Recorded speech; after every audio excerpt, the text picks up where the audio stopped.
ഇന്നത്തെ ദിവസത്തിന്റെ പ്രത്യേകത അറിയാലോ. ഇന്ന് തൃപ്രയർ ഏകാദശിയാണ്. അപ്പൊ ഇന്ന് ഗോതമ്പിന്റെ ഭക്ഷണ സാധനങ്ങൾ മാത്രമേ കഴിക്കാൻ പാടുള്ളൂ. അപ്പൊ ഇന്ന് രാവിലെ തന്നെ എഴുന്നേറ്റു. മോൾക്ക് സേമിയയുടെ ഉപ്പുമാവ് ഉണ്ടാക്കി കൊടുത്തു. ഇത് ലഞ്ചിനുള്ളതായിട്ടാണ് പാക്ക് ചെയ്യുന്നത്. രാവിലെ ഞങ്ങൾക്ക് ബ്രേക്ക്ഫാസ്റ്റ് ഇതാണ്, പക്ഷെ രാവിലെ ലഞ്ചായിട്ട് ഇത് പാക്ക് ചെയ്തു. പിന്നെ ഇവിടെ നമുക്ക് ടിഫിൻ കൊടുക്കണം. അപ്പോൾ അത് ഒരു ആപ്പിൾ കൊടുത്തു. ജാനുവിനെ സ്കൂളിലേക്ക് പറഞ്ഞു വിടാണ്. അവിടെ വെച്ച് സ്കൂളിലേക്ക് പറഞ്ഞു വിടുന്നതിന് മുന്നുള്ള കളിയാണ്. ബസ് വരുന്നവരെ അവർ മൂന്നുപേരും നല്ല ഫണ്ണായിട്ട് കളിച്ചുകൊണ്ടിരിക്കും. അത് രസമാണ്. രാവിലെ തന്നെ മോർണിംഗ് ആക്ടിവിറ്റി. രാവിലെ സ്കൂളിലേക്ക് പറഞ്ഞു വിട്ടു. ഇഷാനിനെ കൊണ്ട് ഞാൻ അമ്പലത്തിലേക്ക് പോയി.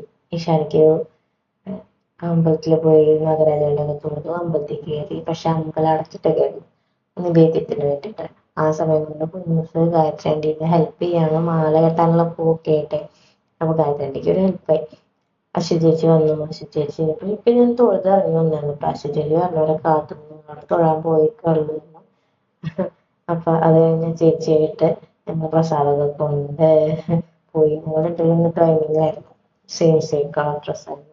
എല്ലാവരും ഞങ്ങൾ എന്താണ് പരിപാടി എന്ന് വിചാരിച്ചു.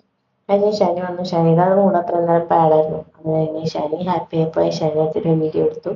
അതിന് വീട്ടിലേക്ക് വന്നു. ഞങ്ങളുടെ വീട്ടിലുണ്ടായ പഴമാണ്. അപ്പോൾ അതുകൊണ്ട് സേമിയ ഉപ്പുമാവ് കഴിക്കാനായിട്ട് എടുക്കണം. സേമിയ ഉപ്പുമാവും പഴവും കൂടി നല്ലവണ്ണം മിക്സ് ചെയ്ത് ഞങ്ങൾ കഴിച്ചു. അത് കഴിഞ്ഞ് ഞങ്ങൾ കുറച്ച് നേരം സമയം ഉണ്ടായിരുന്നു എനിക്ക്. അത് കഴിഞ്ഞ് ഞാൻ കുറച്ച് ഷർട്ടൊക്കെ അയൺ ചെയ്തു ക്ലീനാക്കി. അപ്പോഴേക്കും ഉച്ചയായി. ഉച്ച കഴിഞ്ഞ് ഞാനും അമ്മയും ചേച്ചിയും ഉണ്ടായിരുന്നു. ഞങ്ങൾ മൂന്നുപേരും കൂടി ദോശ ഉണ്ടാക്കി. വട്ടത്തിലാണ് ഉണ്ടാക്കാൻ നോക്കിയത്. പക്ഷെ പല വഴിക്ക് ദോശ മാവും ദോശത്തട്ടൊക്കെ അങ്ങോട്ടും ഇങ്ങോട്ടും അനുസരിക്കാത്ത കാരണം ഓട്ടയൊക്കെ വന്നു. ദോശ ഞങ്ങളിപ്പോൾ ഉണ്ടാക്കി. ഇവിടെ ഉണ്ടാക്കിയ നെയ്യാണ്. ഞങ്ങളിവിടുത്തെ നെയ്യൊക്കെ ഇട്ട് തേങ്ങയുടെ ചട്നിയാണ് ഉണ്ടാക്കിയത്. തേങ്ങ ചട്നിയും ദോശ ഗോതമ്പ് ദോശയായി. അശ്വതി വീട്ടിലേക്ക് വന്നു. കഴിഞ്ഞ് 7 മണിയായപ്പോൾ ഇഷാനിക്ക് നല്ലോണം വിശന്നു എന്ന് പറഞ്ഞു. അപ്പോൾ ചോറുണ്ടായിരുന്നില്ല. ചേച്ചിയുടെ വീട്ടിലെത്തിരി ചോറുണ്ടായിരുന്നു. അപ്പോൾ ഞാൻ വീട്ടിൽ ചെന്നപ്പോൾ ചേച്ചി മധുരക്കിഴങ്ങ് പൊട്ടിച്ചിട്ടുണ്ടായിരുന്നു. ഇഷാനിക്ക് അവിടുത്തെ മോരും പപ്പടവും കൂട്ടി നല്ലോണം ചോറ് കൊടുത്തു.